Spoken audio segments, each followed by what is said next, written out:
What's up, truth tellers? I need all my day ones to smash the like button and drop truth tellers in the chat so we can see you. I see you, Damon Foster. I see you, Rita DeGraff and Reed, every night in the show. Are you team Torrey? Are you team Doc? Are you team Givers? Are you team Judge Lauren Lake? Listen, you better be team lovers. That's all I got to say. We appreciate your support week to week, and we're happy you're here. Just drop it in the chat for us so we know. But tonight, we're talking about single Black fathers.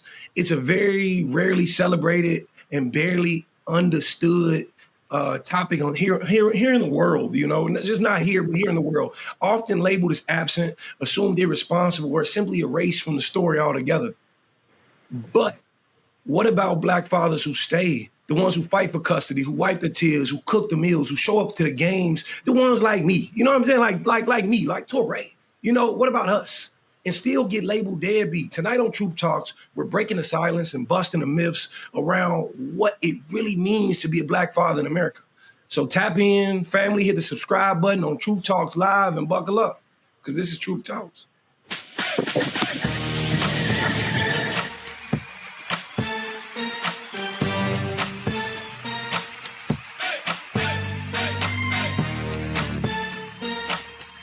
Are y'all ready to roll? Let's go. All right, Truth Tellers, tonight's show is about single Black fathers. We have one here, Dimitri Wiley. Welcome to the show. It is a pleasure to be here. Thank you for giving me my moment of glory and my time to shine. We have the single Black mother and amazing legal mind, my friend Ebony K. Williams. How are you? Excellent, dear sir. Hope you are. And Dr. Cheyenne Bryant is also here. Dimitri, you could have introduced me. Y'all know on True Talks. Hold on, producers. Y'all know the last person I want to introduce me is Torrey. Y'all got to switch that up when he introduces me. I will say the sweater is fire. I definitely respect the outfit today. Thank you. For Thank sure. you. It's just as cool as your curls. You put product in today. Hair maniacs. Carol's daughter every day. Come on. I live with Carol's daughter. I can't later. Lisa's the one making me look good, making the 3C look good. So try to keep up, Cheyenne. We'll get you there one day. Let's move 3C, Ebony. 3C. It's another day in social media land where Dr. Cheyenne Bryant is catching heat, not just on this show, but in social media world. Wow. I wish that woman would be on our show. Jesus Christ, look at her. Let's take a look at what Joe Budden had to say about our good doc on Paul Pierce's show. We just don't know enough about this young lady. She popped up. She's doing her shit. She's doing content creation. She's on TV. She's on reality shows. She's in all of our Black content spaces. But let's just learn more about her is all. So not even 2 weeks later, she is on with Paul Pierce.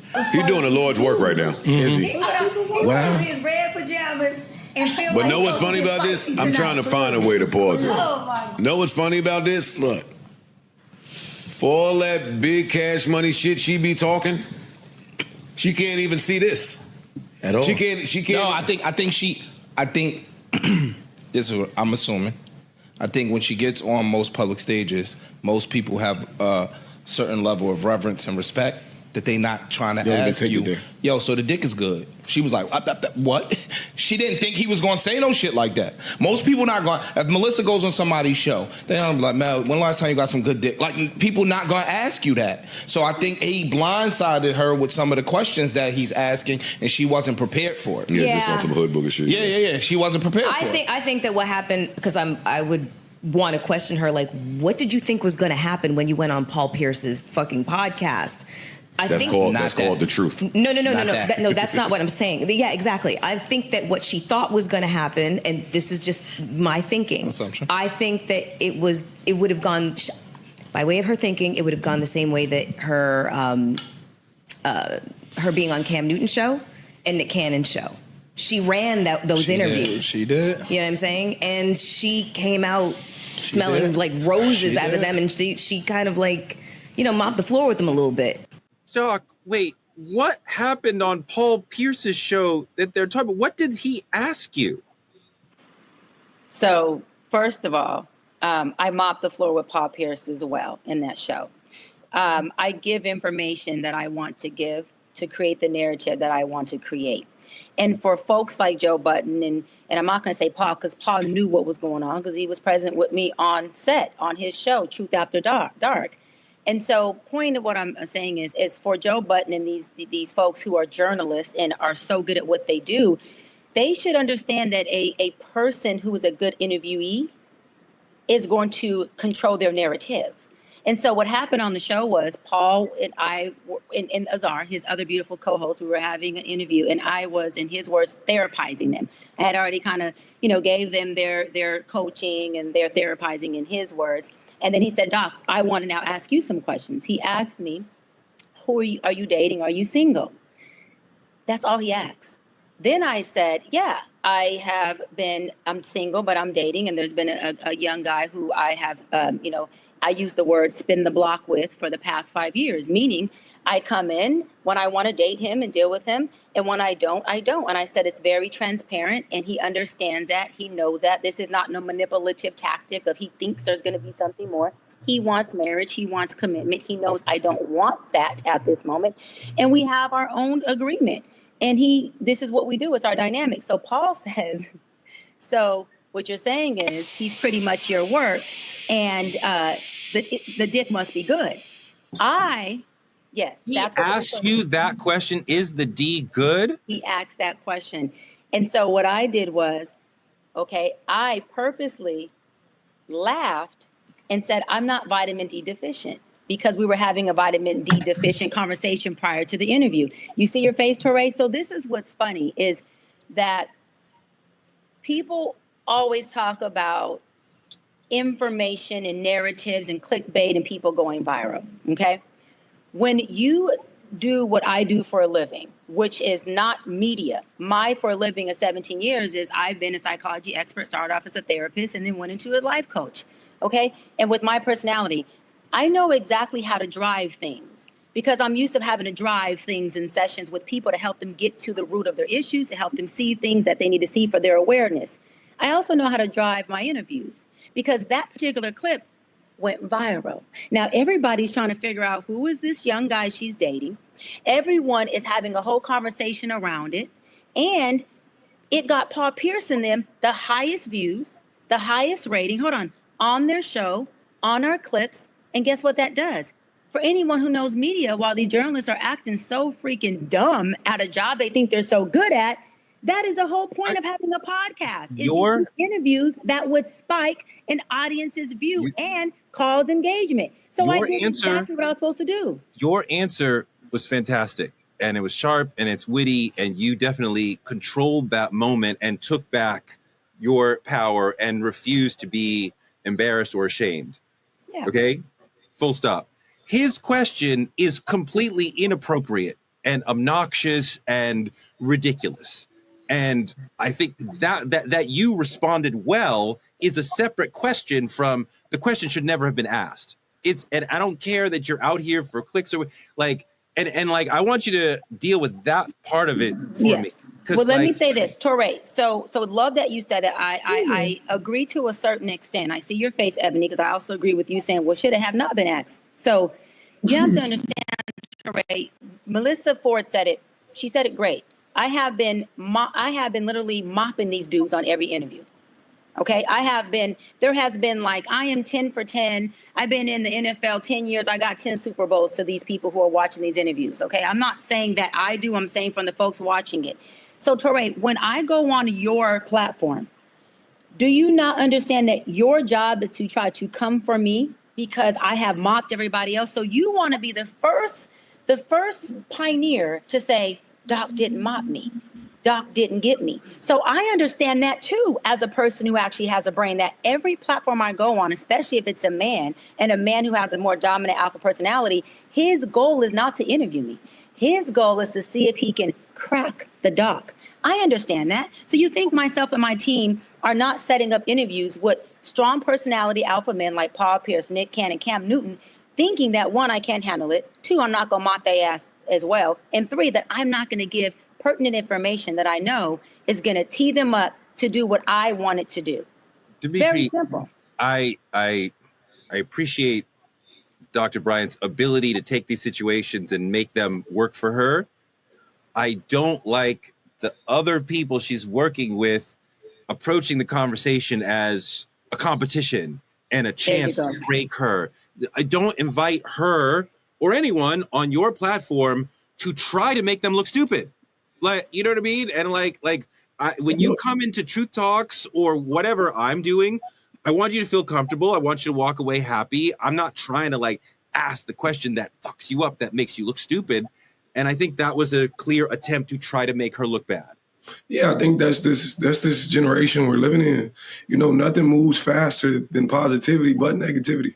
So if I can bring her on my show and show you guys she's a different element other than what she's told the world, you are going to now view my show as exactly what Doc said. But what people don't realize is what happens is the next person is going to reach out to her and say, now I need you to come explain yourself on whatever platform. And then she ends up on a bigger platform. But the thing about it is we really have to look at the host of the show. This is Paul Pierce, the same man who said, I'll walk, I think it was probably 12, 13 miles to the studio because he lost a gambling bet with no shoes on.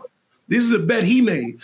He's always been a radical risk taker. So the moment he get the camera turned on, he already got you in a seat. He's going to take that risk. I think, like you said, Touré, I don't like it either from the narrative of the people being worked with, but I think he did it more for male validation from the world than he actually did it for views on his show. He did it for Cam. He did it for Nick. He did it for everybody she went and mopped the floor with. And that's a male ego. And that's a question driven by a male ego. That's just my opinion. I think that's right, Ebony. And I think it's kind of gross to have Paul say, look what she did on this show. Look what she did on that show.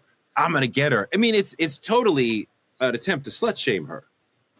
I don't think it was gross or inappropriate. I'm fascinated by this take of yours, only because we've both been in the business since Jesus. So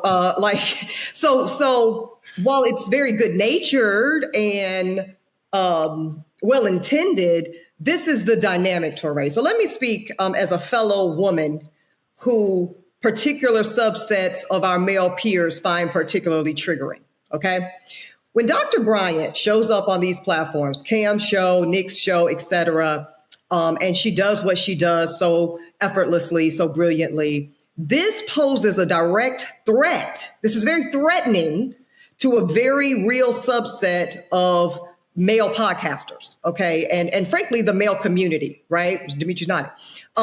So you're right. They are seeing this as an opportunity to bait her, to shame her, and to prove their ability to dominate her, okay?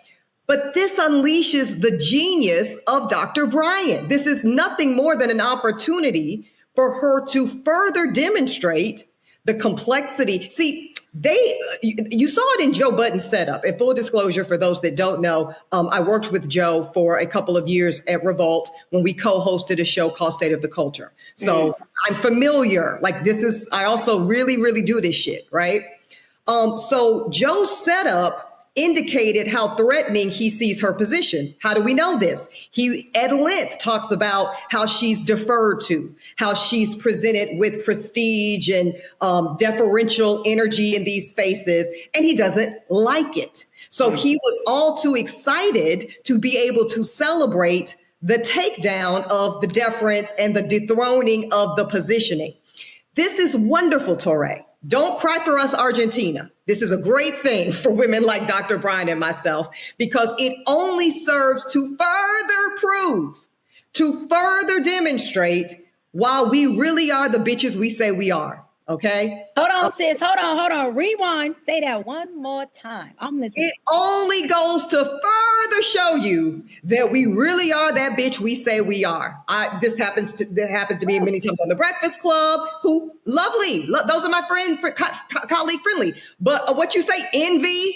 Oh, that's what I said. What I said, envy. You know, it happens on Love Them as well. Earn Your Leisure. Oh, I'm very familiar. You're not educating me on, I'm 40 plus and the wall we're supposed to hit.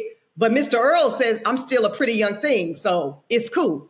You know what I mean? So we're just well versed in it, Touré. And I don't want you to feel that we are victims of this behavior. Come on. Titans of she's not a victim because we she built it. We built well. but hear this, Torre. We built it. Like she said, we built the narrative. We built the aesthetic.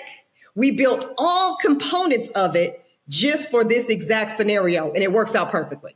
No, I mean that she's able to handle a moment of disrespect and make it work for her and have a great answer doesn't solve the problem that the brother. I disagree with your premise. I disagree fundamentally, Torre, with your premise. It is not a disrespect. It is an opportunity to unleash the mastery. See, we don't get to totally flex. Am I right, Dr. Bryant? Come on. The complete scope of the mastery when you leave us just being the smart lawyer. When you leave us just being the smart psychologist. No, baby. You must see the mastery of what we are truly creating. And we only get to do that when the likes of the good Joe Buddens of the world, the good Paul Pierces of the world, the good Stephen A. Smiths of the world, Charlemagne, give us these opportunities. You did an epic interview with me on my podcast about 2 years ago when you were going into your baby journey.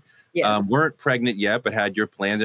I didn't ask you anything that I wouldn't say in front of my mother or my grandmother, but we had a deep taste. That's your taste, Torre. But you did ask some things if we really want to. Let's just go there because, we family now. There were some things that you your digs just aren't dick digs. Let's be clear. You don't do dick digs, Torre. Yeah, you don't do dick digs, Torre. Yeah. But you do digs. You digged on my politics and how I can have tolerance for people that are not particularly left of center. Yeah, you do digs. You just don't do dick digs. So your respectability looks different than some of these. There you go. Yeah, and I want to add to that because she made a point, Torre. You're trying to compare yourself, potatoes to apples, right? Yourself, who is obviously a family man. You've been married, I've heard you say 20 plus years. You have all your kids with your beautiful wife, right? You respect and honor your wife and woman. You respect and honor your kids. So your mindset and where you're coming from is very different. You're trying to compare what someone of your caliber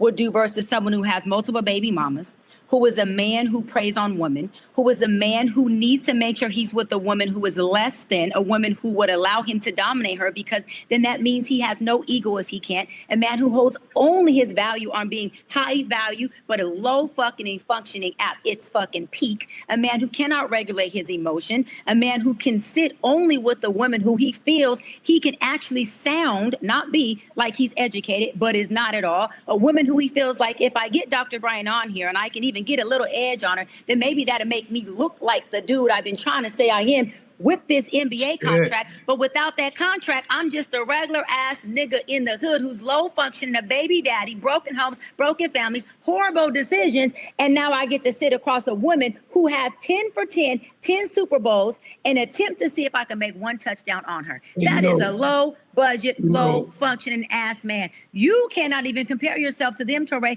And I don't like you 99% of the time. But there's no comparison. I absolutely agree with you guys.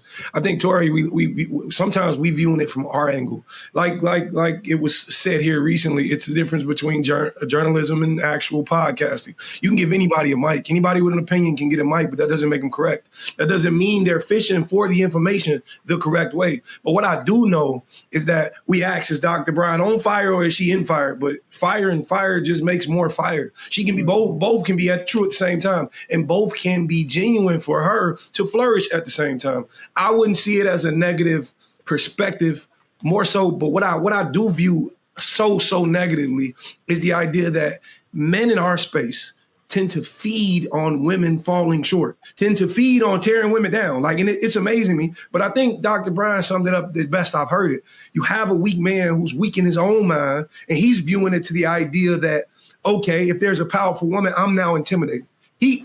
He wants Dr. Bryant's voice. He wants that power in the culture. And that's something Paul Pierce has never had. If you looked at the actual root of Paul Pierce and Joe Budden, you look at these people and see who they compared themselves to. Joe Budden hate Drake for the exact same reason. He's not. It's envy. Envy lives in these people and it flourishes them and pushes them in these spaces.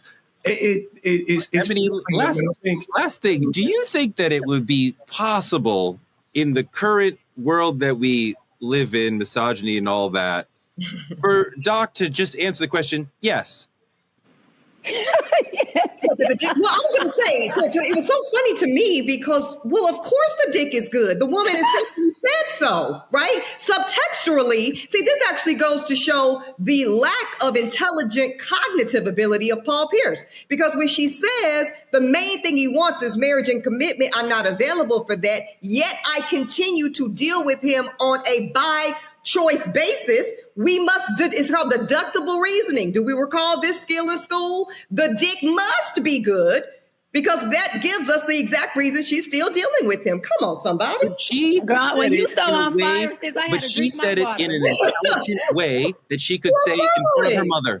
And he said it in a disgusting way that was meant to embarrass her. I appreciate But he failed. But that was the point. That was the beauty. Yes. He failed to embarrass her, right? Yes. Okay. This has been beautiful. All the Dr. Bryant fans will be thrilled to hear. Say what you said again. Repeat that end part. That was so good. Say it one more time. I don't remember what I said, but we're moving on. All the Dr. Bryant fans will be thrilled to hear that Truth Talks is going to do a special one-on-one with our favorite doc so you can see why she's so coveted, the interview skills that she has, controlling the narrative. We're going to see all that right on this show. Moving on to politicking, let's welcome Dr. Frita, the Truth Talks medical expert, to talk about Trump's fat-ass cankles. Glad to be here. Dr. Frita, please talk about how spinning the block and having it your way on your terms is healthy on your mental health, and healthy on your mental health means physically your body will be right on track. Let's talk about that too. Absolutely. It decreases stress, which of course is good for your mental and your physical health. So spin away. Spin is cardio also. What do you think about his ankles in our politicking segment, Dr. Frita? His ankles are on my nerves. His ankles are fat, but they're not fat enough to cover up these Epstein files, these Medicaid cuts. It's a distraction, but it's a real condition. So we'll talk about it. Let Frita ring. Look, the right had all the smoke for Joe Biden's gait and his wobbly walk when he was the president, but the commander in chief has revealed that he's got swollen, fat ass, discolored ankles from a disease called chronic venous insufficiency. He's got all sorts of insufficiencies in that body. Somebody get this man some Epsom salt before them ankles get deported. Oh my God. That's disgusting. This is just freaking huge. Oh my God. Okay. Look, Dr. Frita, Trump clowned Biden for being too old to lead. And now he's out here announcing mystery conditions. He's obese. He is 79 years old. What is specifically going on with these disgusting, gigantic ankles? Okay, so he does have chronic venous insufficiency. Nice long word. I've had a lot of my subscribers ask me, oh, is it serious? Is it going to take him out? The answer is no. It's no. It's not life-threatening. It is a condition. But with this administration, I'm always looking at what is being covered because there has been a lack of transparency. So chronic venous insufficiency just means that in your veins, you have certain valves that help to keep the blood pumping towards your heart. And if those valves stop working well, then blood can pool in your legs and your ankles. You can get some bruising, some discoloration, some swelling, which is what he has. 1 in 20 people will have it. It's pretty common, not life-threatening. There are treatments. And one of the biggest risk factors for getting chronic venous insufficiency is getting old, okay? He's over 70, pushing 80, and so that's the risk factor. I'm more curious about the other pieces of his medical condition that aren't being talked about as much. So the bruising. The White House has stated that he has bruising because of all the handshaking. We know Melania didn't do it because she doesn't even hold the man's hand. But why does he have bruising? Well, that takes me back to the number one cause of chronic venous insufficiency, which is actually blood clots, right? Now, blood clots are more serious. Blood clots can go to the heart, to the lungs, and they can actually take you out, okay? They can make you be unalive. But no one has mentioned him having blood clots, but we do know by this administration, it would be possible for him to have something more serious, but then show us the thing that still makes him look pretty strong, pretty young. But bottom line, chronic insufficiency, very treatable, pretty common. It won't take him out, but there's something else I believe going on that's not being really disclosed. Not to mention, this is a big, hey, look over there for a condition that's really not that serious. You think there's something else that this is a distraction from what the real medical problem is. I absolutely do. And of course, I don't know this for sure, but just based on numbers, again, blood clots are the number one cause of chronic venous insufficiency. If you have blood clots, then you'll need to take blood thinners, right? Mm-hmm. Things like warfarin, Coumadin. If you're taking blood thinners, now that would make your hands really susceptible to being bruised, even with light touch. So again, they're all coming out. The press secretary, he's got chronic venous insufficiency. And she's saying it like it's just some big life-threatening deal, when honestly, it's a common condition that happens to older people. And it's just something in the headlines to keep us distracted from the things I believe that really count. But Dr. Frita, is he at increased risk for stroke or heart attack based on? Well, not just based on chronic venous insufficiency alone, but based on his age. We know that heart disease is the number one killer in the United States. And we know that him having his weight, being obese, living with obesity, puts him at risk for heart disease, for strokes, for many other things. And we've seen in the past when he's had a major condition, i.e. COVID, how he got out of that hospital. He had low oxygen, could barely walk, could barely breathe, but he stood up and showed all of this strength. And he talked about Joe Budden from needing a shot in his behind. Yes, he's at the hugest risk for those things, heart attacks and strokes. And he has admitted to having high cholesterol, which is a huge risk factor for clogging the arteries. So I believe he shared an honest, pretty benign, pretty non-exciting condition with the long fancy name, just to cover up some things that are really going on, not only in politics, but possibly with his health. What's the chance that he just drops dead in the next couple of years? It's low. It's low. It's low based on chronic venous insufficiency. Plus, my grandma said it's the evil people who live the longest. So I'm sorry, Teray. He's going to be alive for a long time. Ebony, you think about like his policies are blocking working class elders from getting therapy for the same condition. Mm-hmm. So you're like, is he actually fit to lead the nation when he lacks the empathy to care for people who have the same problem that he has? Well, we know he's unfit in every way. So that's not a serious question, right? Of course, he's horrific. And, you know, I heard the same old tale as well, Dr. Frita. You know, it's the nasty, mean ass, trifling MFers that just can't get away from him. So. Yeah, that's right. That's why you're going to live forever, Cheyenne. What you want to say? Oh. Look, Torre. Got him, girl. Got him, girl. Hopefully, yeah, I'm with you. Got him, girl. Hopefully, at that age, things will still be spinning the block and working, because you know what? To Ebony's point, the good D will have you living a long, good life. So I think I'm in good company. I think I'm in damn good. Shut up, Dimitri. Shut up, Dimitri. That's the thing. That's the thing. And that's how you double down on the D. And that's how you double down on the D, by the way. There you go. There you go. Yes. Especially for never mind. Especially for the men who think I'm on the floor tonight, Dimitri. Hey, what do you got? I'm saying the men who think they're throwing the D, and obviously the only thing that they have to offer is that money that's paying for the P. And if they didn't have that money, they wouldn't have none of the P. I hope y'all get my little semantics. No, I don't understand. Well, you don't, Torre, because you're a married man. Go ahead, Dimitri. You got one bed. Go ahead, Dimitri. Go ahead, Dimitri. Mute her mic. In-house. Go ahead, Dimitri. No, listen. These men wish they had what you had in-house, Torre. They got outhouse and they paying for it. That is the Joe Buddens, the Paul Pierces, the Cam Newtons. These are the dudes who, if they didn't have their money, they wouldn't have their honey. If we're going to call it what it is, we're going to call it what it is, Torre. You in the position they want. The Trump, fat ass ankles. Trump as well. If Trump didn't have the money, he wouldn't have the honey. All right. Thank you, Dr. Frita, for coming through. We love you. We appreciate you. We're going to have you back on the show soon. Thank you. Moving on to the main topic, family. Tonight, we're going to have a conversation that's long overdue when we talk about Black fatherhood. For some people, the first image that comes up is not love. It's absence. It's abandonment. It's broken promises. But the truth is that narrative was never the whole story. It was never the true story. For a lot of Black men, that was not their story at all. There are single Black fathers out here raising full households, doing hair, helping with homework, bath time, holding down 2 jobs, and still being treated like ghosts in their own kids' lives. So tonight, we're going to pull back the curtain and get into it, talking about the lies that shape the myth, the systems that hold it in place, and the men who are breaking it down every day just by showing up and asking the realest question Are Black fathers, especially single Black fathers, finally being seen? Or are they still being punished for a story that was never theirs to begin with? Let's take a look at the stereotypical deadbeat dad video.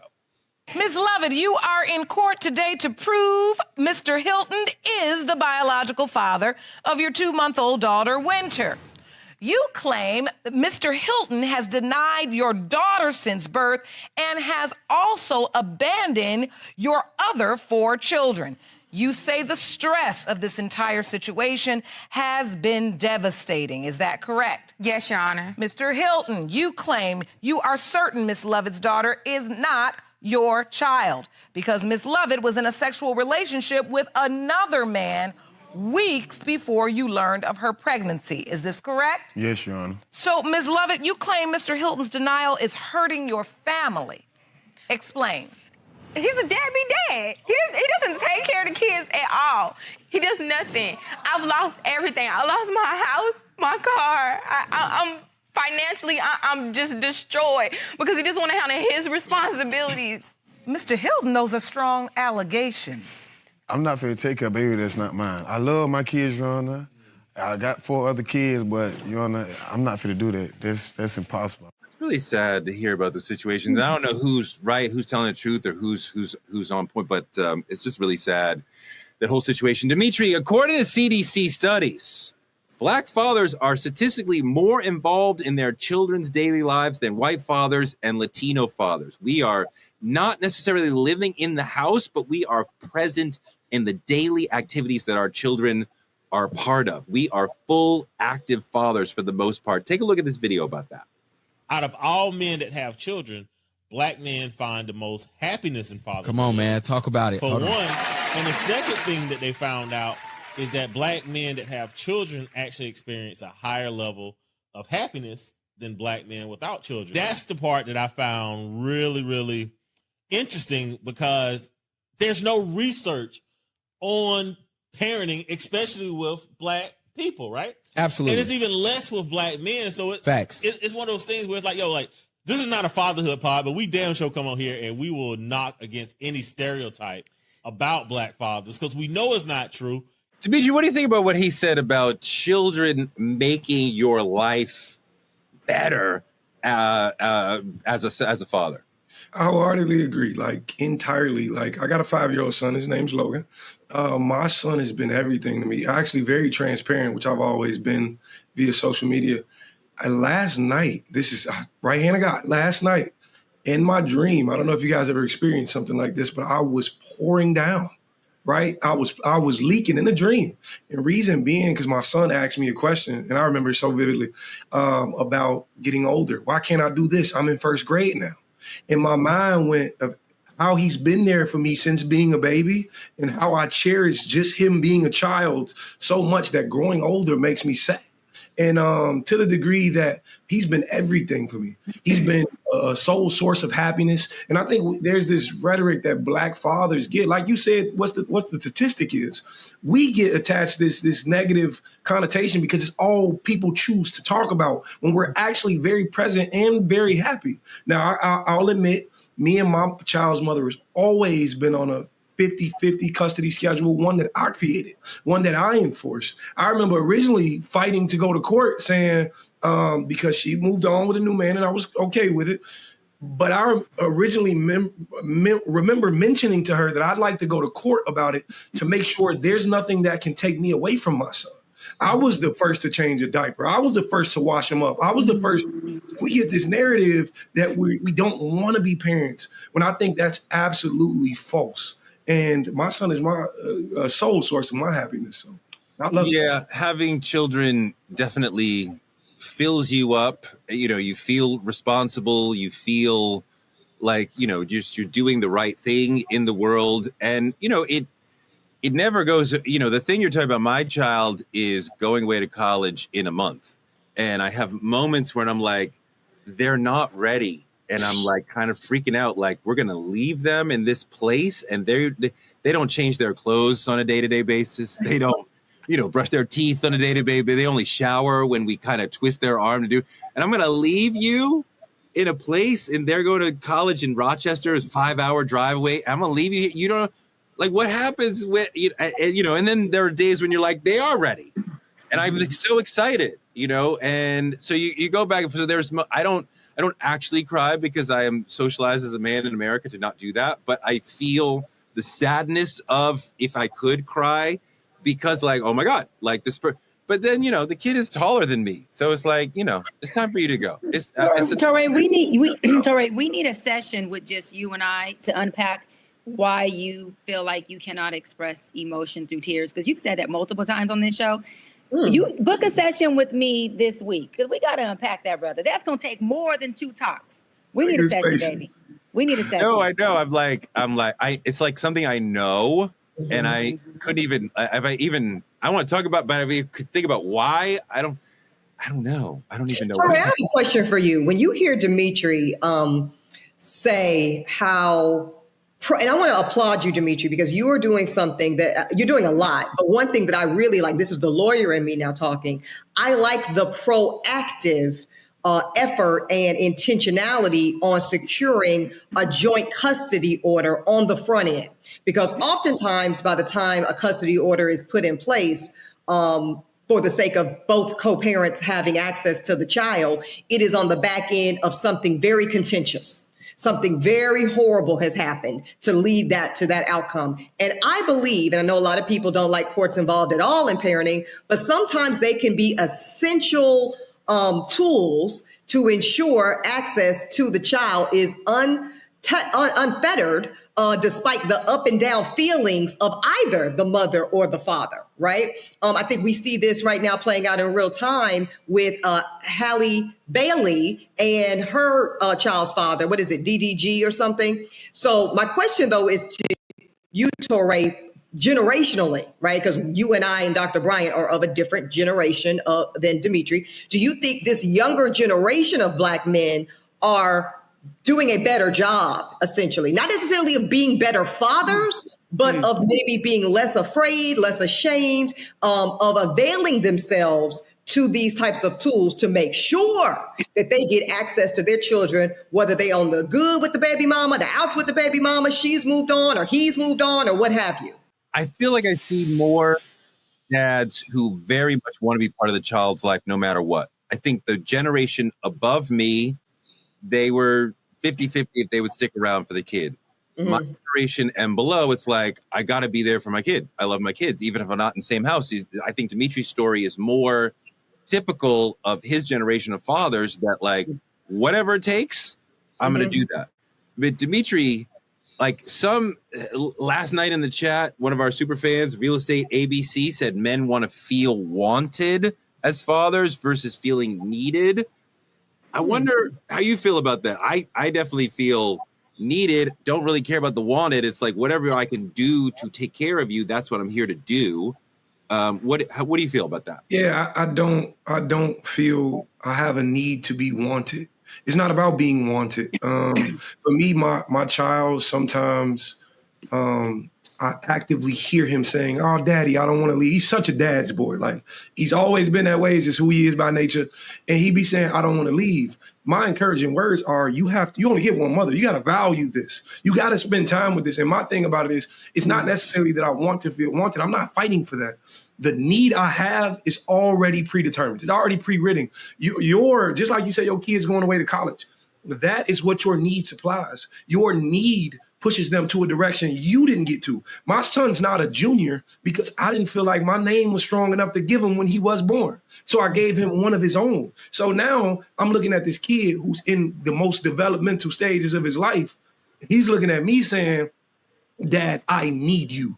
My son randomly comes to me and say, "Dad, I love you." I very much so disagree with the narrative that it's about feeling wanted. But if I can touch on this, there is a lot of men who don't want to be a father unless they're with the mothers, which is out of want. I want her to want me to be a dad. And that's not how this works either. And I just want to speak on the disadvantages of what this whole 50-50 thing does. There's a lot of moments you miss. And I think if for people who know me, for the lovers, drop it in the chat, you know you've been here. I've never in my life dreamt of being a dad who's single. Never in my life did I want this. I think I fought very hard to go the strong opposite the other way. But, Character matters when it comes to people. And just like to Mrs. Ebony's point, I was under the Prevention Act because feelings fluctuate.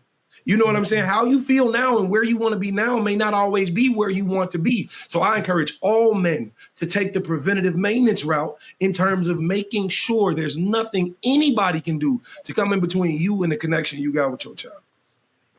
And I want to ask Demetri really quick, what do you think the disadvantages are of not living in the house with your child, like having that separate home parental dynamic? Just things I've seen. Well, it makes it harder to parent.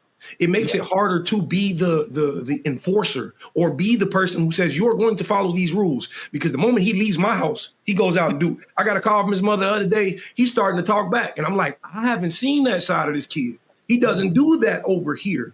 There's something you guys are missing in terms of, you know, and I don't want to call it fear, but in terms of repercussion, just for being out of a child's play. You can't be an adult. You're not an adult. Don't speak like an adult. But the thing about it is the others, you can't always maintenance or supervise who's around the kid. So you don't have a great influence on you don't have a great guard of his influences. He may be somebody you would not approve him being around, and there's nothing you can do. But that's something very early on I had to toss my hands up to. I'm not one of those men who say, don't have this person around you have to trust the person you're co-parenting with. Because if not, now y'all fighting for a whole different reason. But you miss major moments. Like, I've been fortunate enough to where, like, my son's first tooth fell out over here. I've been fortunate enough, so I was the one that get to play the tooth fairy, but I don't have him every Christmas. How much are we paying for teeth these days, Demetri? Because I'm about to have to be in that game myself. And I heard these teeth were going for $20 a pop. What the hell is going on? Tooth fairy might have slipped 50. You're going to find out all that soon enough. I'm about to find out right damn now, Touré, on Truth Talks. How much, Demetri? The tooth fairy might have slid like a 50 under his pillow. I have a really well-behaved kid, really well. A part of what you're talking about is that parenting is kind of like the fire department in that you don't always know when it's going to happen. You might be just sitting there, everything is calm, and then suddenly there's a moment of need, a tooth has fallen out, I stab my knee, or a moment of joy. Oh my God, suddenly we had this great moment brushing our teeth together or rubbing you down after taking a shower or whatever it is.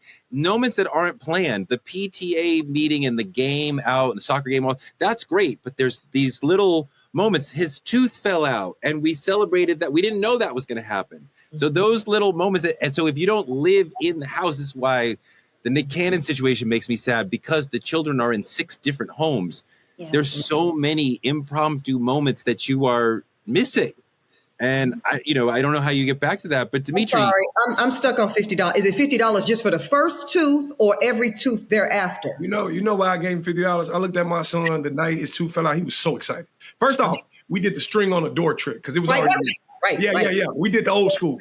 Yeah. But I looked at my son and I said, baby, what if the tooth fairy doesn't have any money to give you? I said, what if they only bring you $1? He was like, that's completely fine. I'm grateful for whatever I get. I say, I got a 50 in my pocket. Really going under the pillow. Counsel, you'll find the economy that your child exists in is determined by you. You are the Milton Friedman of your child's world. So if your house teeth are $5, that's your world. His house, they're $50. You don't have to, do the edit, the allowance. Mama got 5 on it.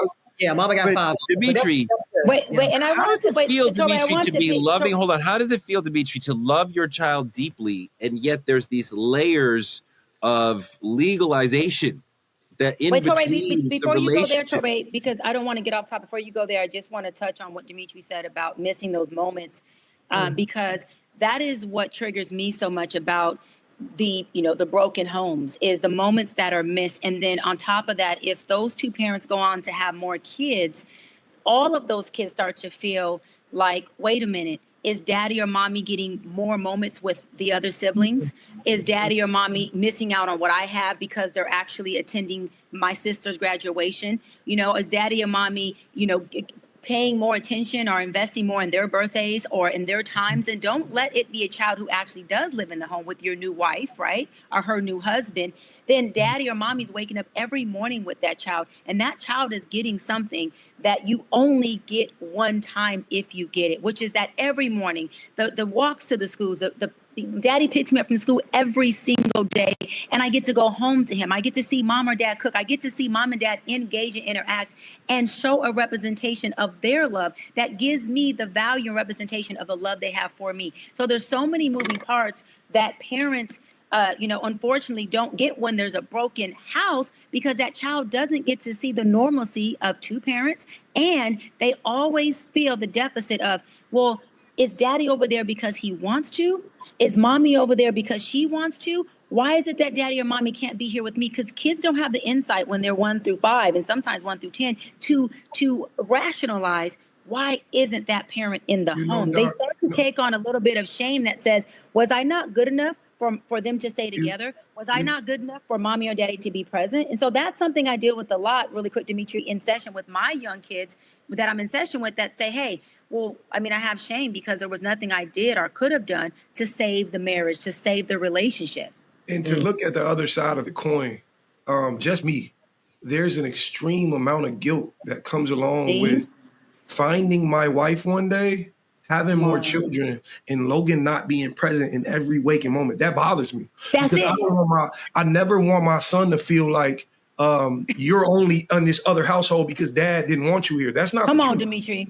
And I say it all the time. The greatest thing I can ever do for my child's mother is one day she look up and she don't want to be a parent no more. I will gladly take on that full responsibility. I never minded. I was the doctor dad. I was everywhere I needed to be. We got the shots. We got the teeth. We did everything. And the thing about it is there's an extreme amount of guilt that's going to make that leaves my children or my son feeling like he's not part of the nucleus. And I hope, Ms. Wiley, when you do come along, that you can help me rationalize that in his mind, because it's super, super important to me. And I've been trying to live with that. So Wait, Dimitri. Absolutely, Dimitri. I love you for keeping it so fucking real right now, because so many men, this is a lot of the platforms of the men's whose podcasts or shows I was on, I was trying to depict is, wait a minute. Yeah, you can be the best father you want to be, but it does not take the place of being the father in the home, period. There's guilt and there's shame that child clothes himself with, that they're going to have to process at some point. If they don't unpack that is going to be a huge factor, a huge dysfunctional factor in their relationships with themselves as identity and with the person they decide to be in relationship with. And I love that you said that, Dimitri, that as a father, you said, will my son look or feel the shame of, am I not good enough to be the nucleus of daddy's family over there? Am I not good enough to live in the house like my other siblings do? Why am I not there? But you as a father, Dimitri, are going, son, I've wanted you to myself all your life. I wanted to assume responsibility of you all your life, but I got to share you with your other parent who's not in this house. That is a lot to process for a child. It's a lot to process for parents. And people don't take the brokenness of a home. They don't take it serious enough. There's a lot of layers to that stuff. Dimitri, how does it feel to love your child through the lens of, well, we have this court-ordered, lawyered-up situation that sort of pieces together what we can and can't do? How does that come into the situation for you? Actually, the thing about it is, and don't be disappointed, guys, but the moment I attempted to take it into a legal direction, which was right away, I was called jealous. I was told I'm only doing this out of emotion I have toward this specific situation, which was completely false. I didn't want your new love saying, okay, baby, let's move to Buckfuck, Tennessee. And now I'm stuck in Chicago looking like I have no rights to my son. I'm not going to be able to live with that. So it never happened. But I do want to commend his mother, because she's a great mother. In terms of just being a mother, she's an incredible mother. Our relationship didn't work, but she's always been a great mom. And the thing about it is, I'm okay with that.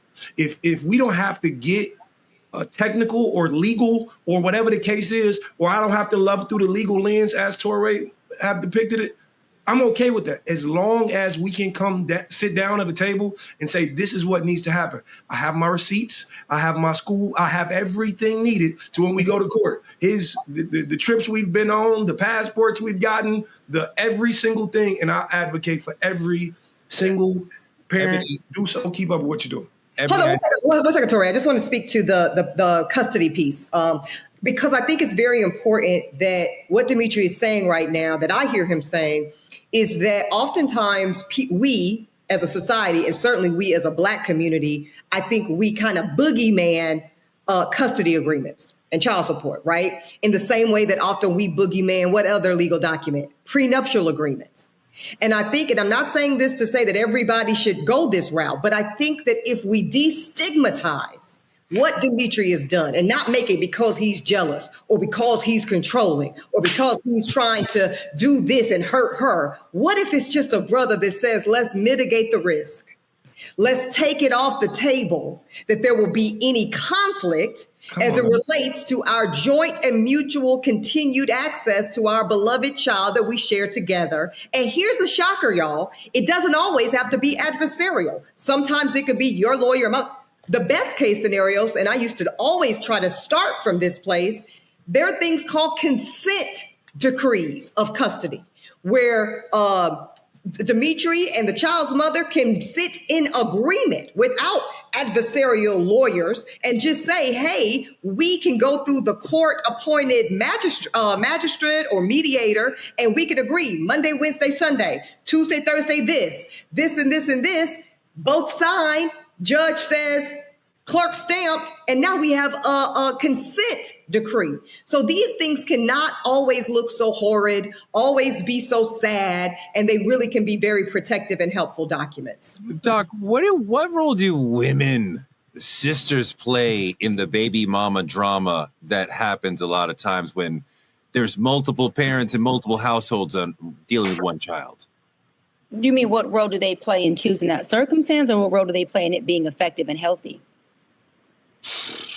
I mean, I'm not sure that baby mama drama, whatever that means in different households, is healthy and effective and efficacious for the people in the situation. Yeah. Well, let me say this. If the baby mama is causing the drama by holding the child and puppeting them, right, as bait to say, hey, if you don't do this, then you don't get to see your child.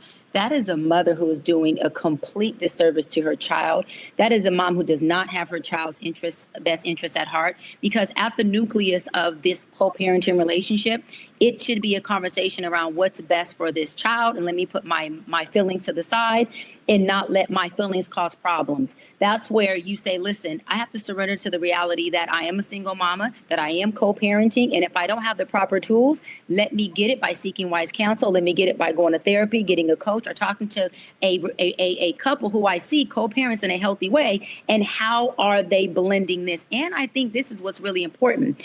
A lot of people want to break up and have kids and co-parent, and they don't want to accept that we are still a family. I don't care how far y'all go into marrying somebody else, how far you want to go into other countries. You have a child together. You are still a family at the end of the day. You should also be concerned with the well-being of that mother, and that mother should be concerned about the well-being of that father. These two people have to remember that this child is becoming a product of their environment. That child is in learned behavior of watching the mama in her well-being and watching the father in his well-being. Your main focus should be, how can I be a contributor to the peace and the well-being of my co-parent partner as much as I can, because my partner has to parent my child. So if there's anything I can do, Touré, if it was you I was co-parenting with, I'd be asking you if there's anything I can do. I would never.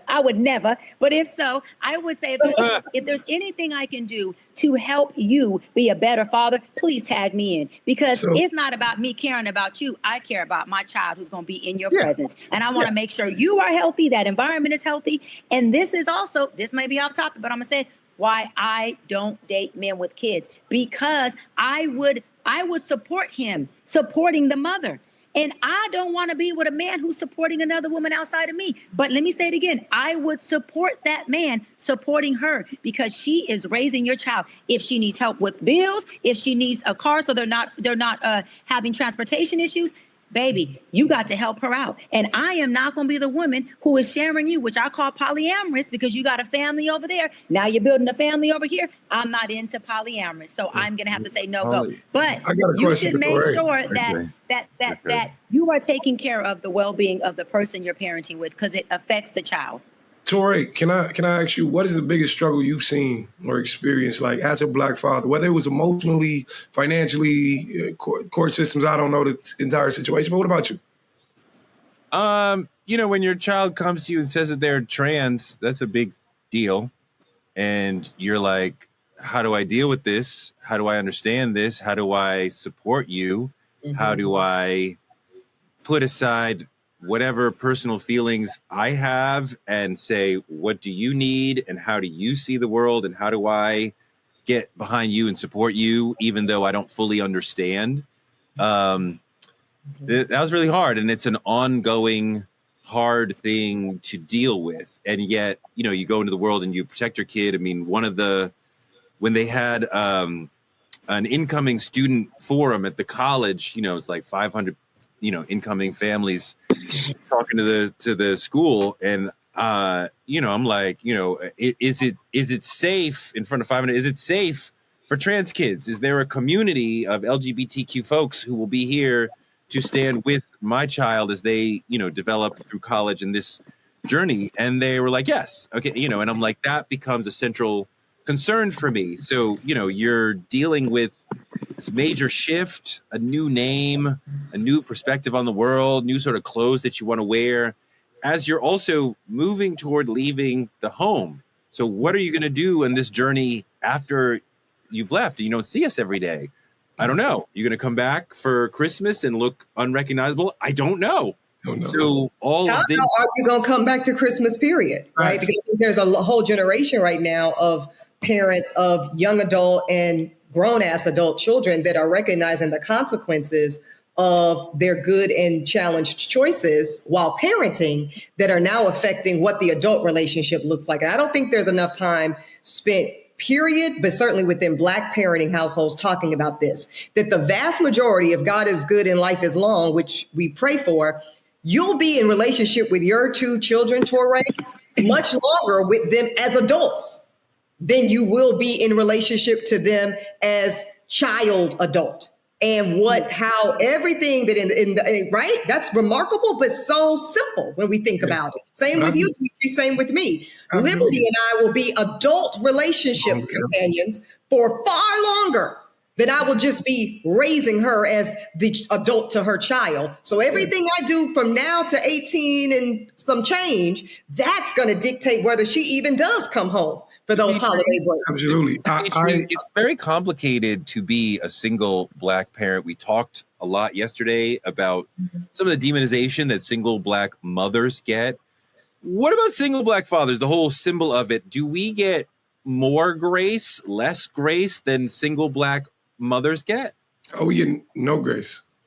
You mean as terms of man being a single father himself? Yep. I just want to make sure I'm understanding. Okay, no, that's a different question. Sorry, I interpreted a different question. But before I answer that, I just want to say thank you to you, Touré, and congratulations to you because thank you for being a man who does not force the ideologies of himself onto his child. That's a very hard thing to do, and that's something our generation suffers from tremendously. Anytime you don't see your child pan out for what you want them to be, you end up disappointed, and then you want to be less of a dad. So kudos to you for that. But I actually believe that when people see good single fathers, I'm gonna say good single fathers, I'm saying bad ones. I think I've experienced an overinflation of goodness than I deserve.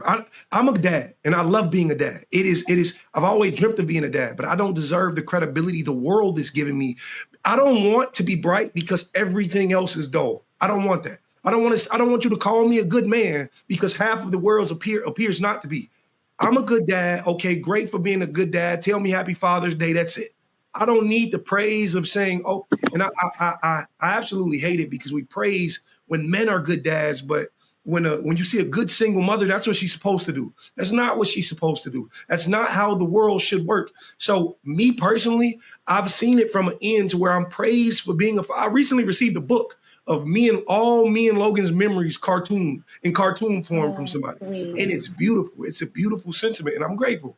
But don't over idealize what we got going on because that guy didn't show up. I'm grateful, but that's just me. Me personally, I think women have a lot harder have it a lot harder when they are forced to be single mothers. It's because you're seen as the exception, right, Dimitri? When we see good fathers, especially good single fathers, we see it as a unicorn. It's seen as exceptional. We are not accustomed to seeing it, sadly. Not saying that is the case, but that's the perception. Versus when you see a good single mother, that is the standard and that is the expectation. And it is only when a woman deviates from that standard of being a good single mother that we then demonize and punish her.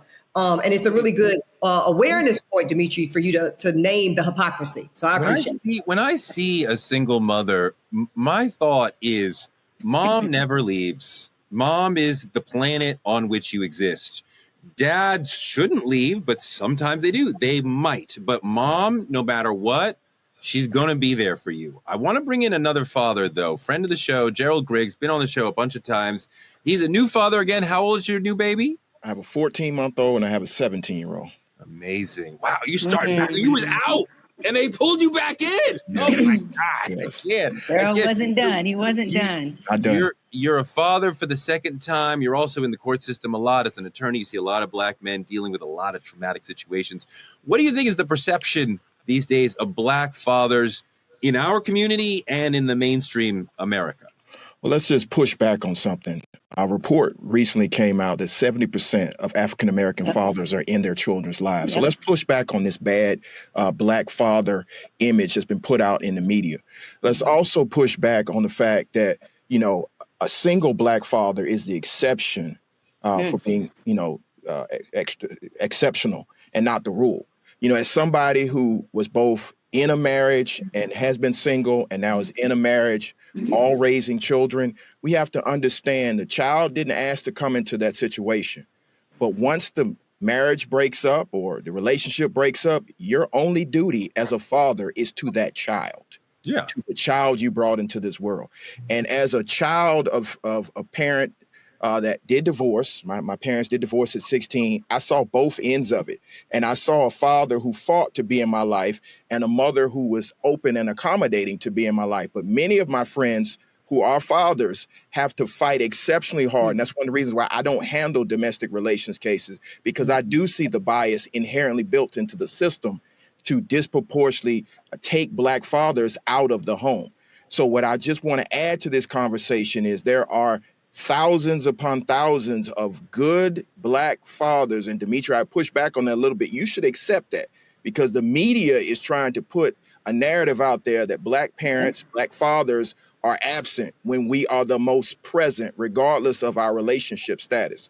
So I just think that we just have to be a little bit more nuanced in this conversation, because there are thousands upon thousands of black fathers who are out there trying to be in their child's life, trying to be there, trying to, co-parent. And co-parenting is a chore. It's a job. I love the fact that, my ex-wife and I have grown to the point where we can co-parent. And now my current wife is a great friends of my ex-wife, which is weird, but that happened.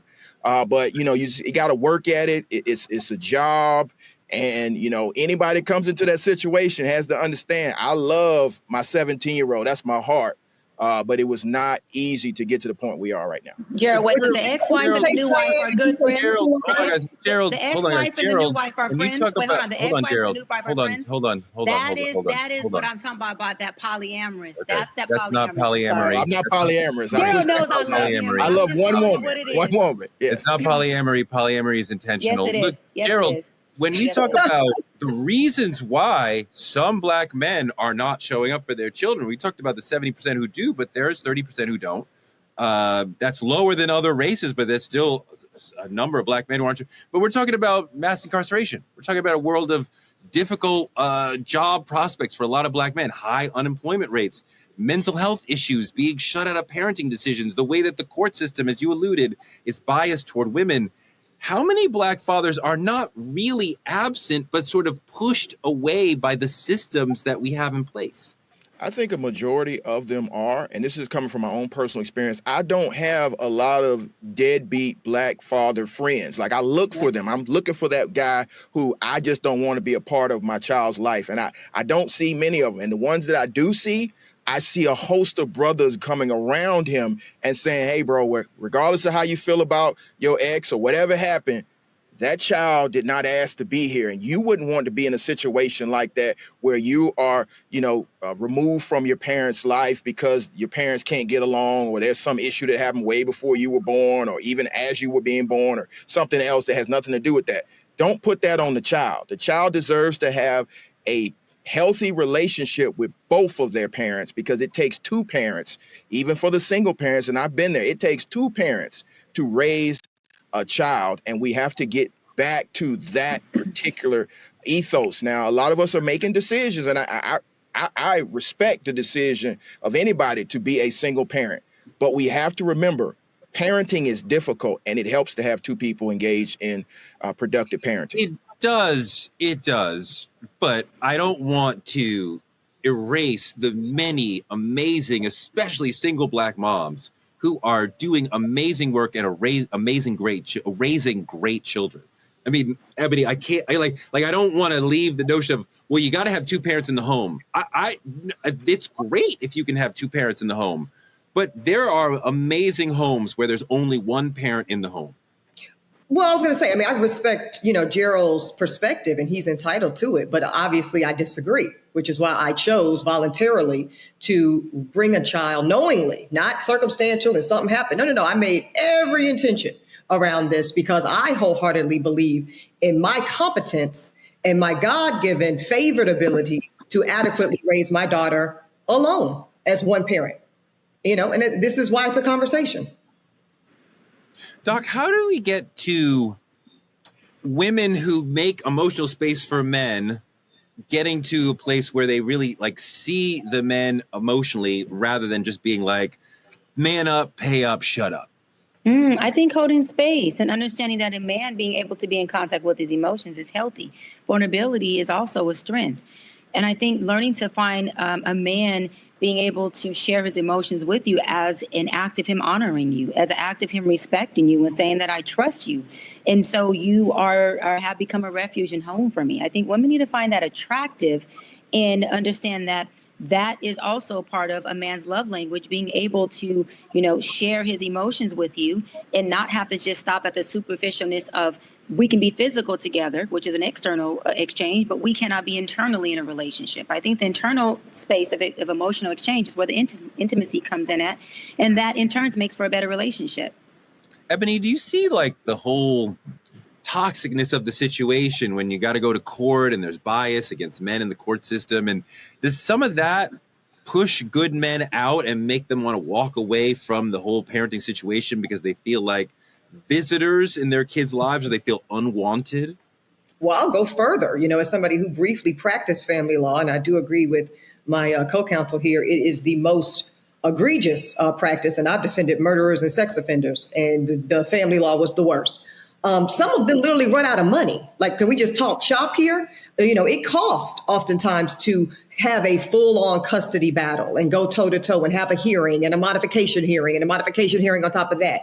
And I have seen oftentimes either party, but we're talking about Black fathers today, simply run out of cash to continue the legal battle, the legal effort to have access. I just want to speak on something, and this is personal, so I'm going to be vulnerable, but it is something that there is a cohort of us adult children, and this has been women and men, where because of social media now, we get to see oftentimes a situation where our fathers who might have been absent in our experiences for one reason or another, but who have been father of the year, so to speak, active, present, and wonderful fathers to other children of theirs. And that is a real specific pain point, right? When you see a man, in our case is a Black man, who is a wonderful father, but wasn't that wonderful father to you? And for we're all acknowledging no fault of your own as the child, the innocent child who wasn't asked to be born and just innocently arrived. But I hope that's something that at some point the culture can really discuss, how painful it can be to see the cherry picking for, again, could be circumstances, could be the mom kept the kid away, could be the court system, could be that the father didn't even know he had that kid until later in the journey. But the watching, bearing witness to a wonderful Black father who wasn't able to provide and be that for you. Gerald, I think the struggling single Black mother is seen as strong. I certainly see her that way. But then folks are like, well, the struggling Black single father is a failure. Dimitri notwithstanding. What do you think about that whole perception? I think we just have to reframe the conversation because neither person is a failure. I mean, situations could put you in a situation where you're a single father, a single mother, or you could do it by choice. But it shows strength because, again, it's very difficult to raise a child by yourself. And so for anybody put in that situation, I don't think we should demonize them. I think it is a very strong sign of a very strong personality, very strong personal characteristics to take that on and to be successful. I'll give you an example. Again, at 16, my parents divorced and my mother became a single parent and she didn't miss a beat. She continued to raise me. She continued to have a productive relationship with my father. It was kind of strange. They were friends for 30 years. She was there at his deathbed and they always professed their love for one another. They just couldn't live in the same house. And so I don't think we should demonize that. Everybody's situation is different. And I think everybody should be lifted up for trying to be the best parent they could possibly be. But let me be clear on this. There's no book on parenting. You have to figure this thing out, and it's not easy. So my hat goes off to everybody that's doing it. What do you mean, Gerald? There's tons of books on parenting. The shelves are groaning with books on parenting. I read Dr. Poussaint and all these other people before my child came and be like, there's a lot of, oh my God, we did the whole 1, 2, 3 method. I mean, you do that? Like we just did any of that work? Did any of that work when you're faced with the actual challenge of a living human being who you have to care for in your face? You didn't go to the book. You were like, I got to figure this out. The child is up at 3 a.m. yelling, and I don't know what to do. Oh no, the books definitely helped a lot. I mean, there's certain situations where they get it wrong. You can't do a psychology for every individual. Each child's going to be different. But there, Dimitri, we've talked a lot about stepdads. I want to touch a little bit on the potential of a stepmom in the future. At some point, there's a woman, you'll fall in love and you'll try to want to put somebody into your life, into your family. How do you think about that vis-a-vis your son? When do you introduce your son to somebody you love and want to, take the next step with? Like, what does he get a vote in who you marry? How cute. It's quite hilarious. Thank you for manifesting. It's cute until it's not, Cheyenne. Really serious talking. I've been their vote. That's just me. Go ahead, though. I've been manifesting Mrs. Wiley for a very, very long time, as we all know. But for me, my child hasn't met anybody I've been dating. And he's 5 years old now, and I took a year off of dating when a split happens, a year and a half sometime. Then I started dating, maybe he was 3.5. He's 5 now and he still hasn't met anybody. But for me, his say matters more than anybody's. When I say it's not I need you to like this person, but how do you feel about this person? And I'm going to ask him in basic expression, like, I'm very in tune with my emotions, so I aim for my child to be, and we go over this and we study these things. And how does this person make you feel? Are you comfortable with coming to them and communicating with them? And when that time comes, it'll absolutely be a woman I deem worthy of that exact honor to me, because it's an honor in my right. But the thing about it is, it's God's timing. And once the time is right, then I'll absolutely introduce those two people, and we go from there. Dimitri, there's a stepdad in your situation, right? Another man who's occasionally, right, in charge of like disciplining or like talking to your son, right, and telling him what's right, what's wrong. Gerald, do you have that? Yes, I do. And that's a very difficult situation. So similar to Dimitri, when I went through my divorce, I wasn't dating for about a year or so. And it took a while to bring whoever I was dating into my daughter's life. And interestingly enough, she was the one who said to me, Dad, you don't know what you want. You have the woman right in front of you. And my now wife was who she was referring to. So it was interesting that at 8 years old, she could, give me psychoanalysis of me. And so I think, you have to be careful who you bring around your children. And so that's why kudos goes to Dimitri, not bringing anybody around until it's that time. But the question for at least for the two people who have step parents in their lives, How do you deal with that other man in this situation, that stepdad, disciplining your child? How much say do you have over how much room do you give him? Like, are you comfortable with another man disciplining or leading your child? Well, 16.523.1 governs that in Georgia. So if he steps out of line, he knows what's going to happen. What's that mean? You have reasonable corporal punishment in Georgia. If you step over the line, the law will step in, and so will I. So we've had that conversation. What is reasonable corporal punishment by the law in Georgia? See, that's what why the judge deems it to be, right? Right. Yeah. Correct. Well, I mean, it's not a legal situation. Are you okay with another man hitting your child? The blink told me all I needed to know. Yeah, he answered it, Torre. He answered it. Mm-hmm. And I answered it. Tree? No. The thing about it is, I'm gonna wrap this really quickly and make it really quickly. My situation was a little weird because the moment the split happened, there was an introduction to my child. Like, because the timelines kind of overlapped a little bit. You know what I'm saying? So I heard a little more, right? So the introduction there happened before I ever met the man. Before I knew, it wasn't another 2 years until they got engaged that I did meet the man. And my child was already living, and I was, unbeknownst to me, he was already staying with so for me, it was a very difficult situation. But what happened was that man never wanted to meet me. That man avoided me, but that man avoided me from things she's uttered out of her mouth to him. So the thing about it is, now, if we're speaking on now I've formed or attempted to form a rather great connection with this man. I want to know, we father brothers in this. We got to be, and there's never been a discipline. So you trust him? I trust him now. I do trust him now because in every case, he's always shown me, hey, this is what's going on. I want to know how you want to handle it. Or this is what's going on. I want to. It's your kid? Say it one more time. No, this is the other man. This is the man. The other man calling me about my son in every regard. Anytime outside of my household, when something happens with my child over there, I get a call every time. But he said, does he hit your kid, Dimitri? Does he discipline? Absolutely not. Absolutely. Ebony, that's the point for me, the deeper point in the question, that in the Black community, when we talk about discipline with children, that means corporal punishment. Gerald went right there. I didn't say corporal punishment. I said discipline. And we immediately think corporal punishment. I don't think anybody should ever be hitting the children at all. And now you, Torre, you are brilliant, and you are conflating two completely different topics in what that production has told us to wrap. So you better wrap this shit up. Let's go.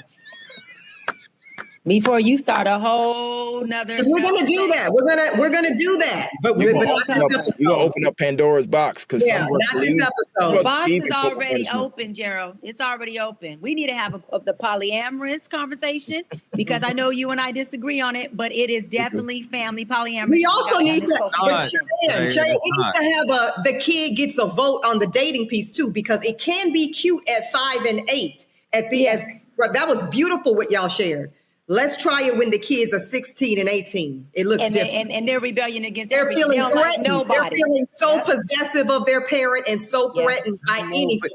Even at the state of your heart, you have to put your kids' needs ahead of your own. That's not a real need, Torre. A need for your child to manipulate and control. No, a need for your child. No, a need for your child to feel comfortable and at home.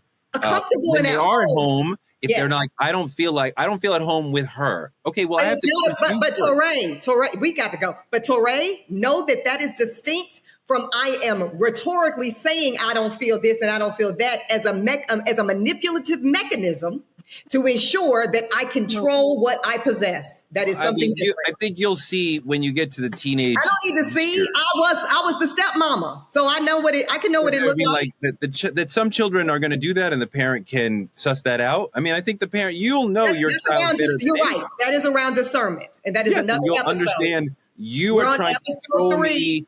Oh my God! Oh, wait, we bringing kids in. Look, we bringing in the children. Hi, honey. How are you? Hi, baby. Hey, man, what's going on? Hi, Logan. How's Daddy doing as a dad? Is he like good daddy or is he okay? Awesome. Good daddy. There you go.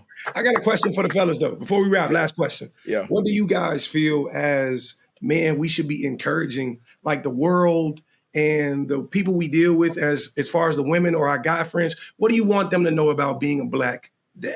Man, love on your kids, man. Love on your kids. I wish my father was here so I could hug him and kiss him. Love on your kids. You mean physically, like physically love on your children.